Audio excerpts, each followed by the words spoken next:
Autobiography of Benjamin Franklin by Benjamin Franklin. 14 Albany Plan of Union. Block I. In 1754, war with France being again apprehended, a Congress of Commissioners from the different colonies was, by an order of the Lords of Trade, to be assembled at Albany, there to confer with the chiefs of the 6 nations concerning the means of defending both their country and ours. Governor Hamilton, having received this order, acquainted the House with it, requesting they would furnish proper presents for the Indians, to be given on this occasion, and naming the Speaker, Mr. Norris, and myself to join Mr.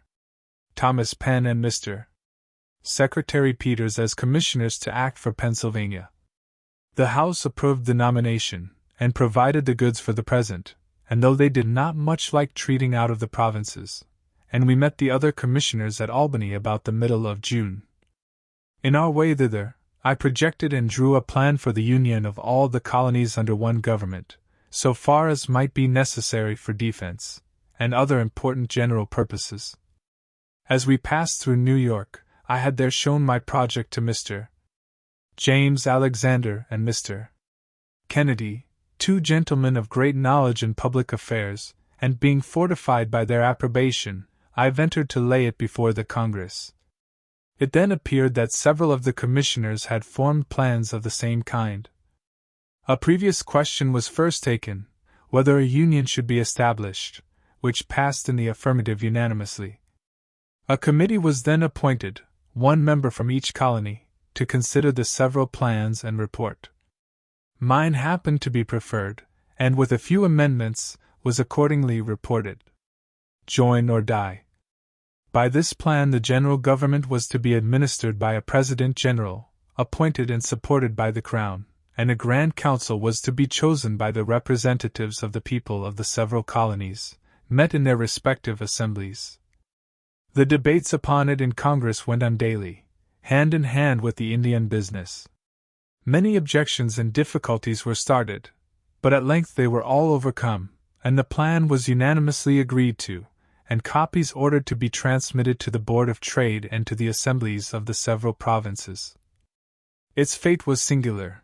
The assemblies did not adopt it, as they all thought there was too much prerogative in it, and in England it was judged to have too much of the democratic. The Board of Trade therefore did not approve of it, nor recommend it for the approbation of His Majesty.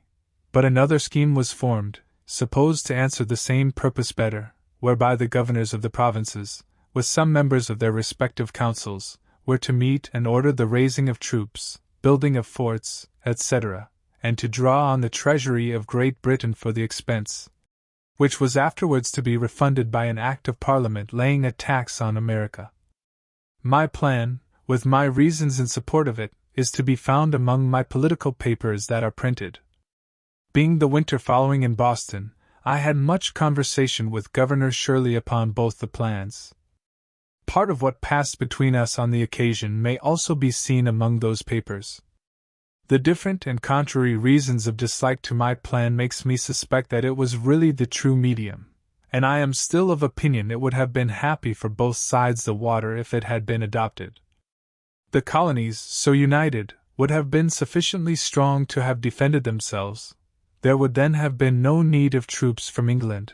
Of course, the subsequent pretense for taxing America, and the bloody contest it occasioned, would have been avoided. But such mistakes are not new.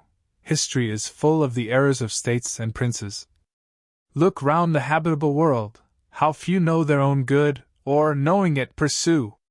Those who govern, having much business on their hands, do not generally like to take the trouble of considering and carrying into execution new projects. The best public measures are therefore seldom adopted from previous wisdom, but forked by the occasion.